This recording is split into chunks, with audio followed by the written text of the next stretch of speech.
I was nervous to tell my parents about becoming Muslim. I remember I told my mom she was driving me somewhere. So I said, I consider myself a Muslim. She said, what? Well, what do you mean? You're not Muslim, you're Jewish and Christian.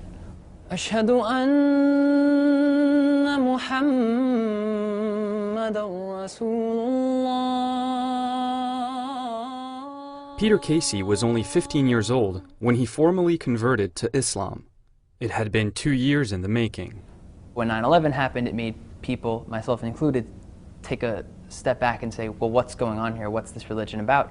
Peter went online to find some answers. And the first link that came up was for a particular website that had some keywords under it.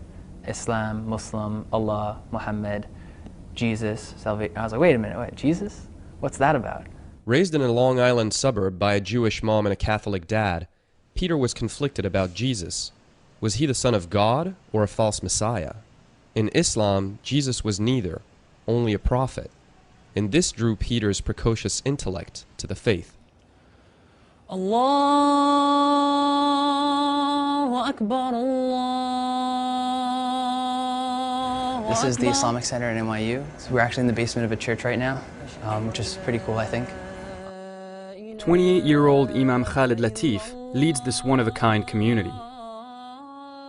Our community is probably 35% convert.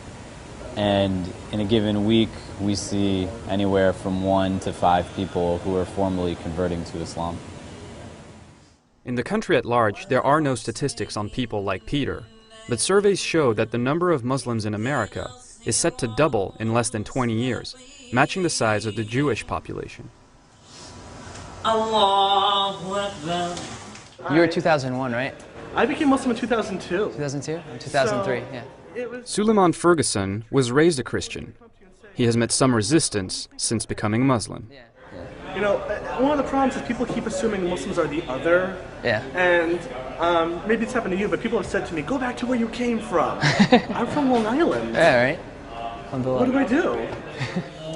I invite you to be a Muslim, as this is what I am. To educate people about his religion, Peter started an activist blog called Dawah Addict.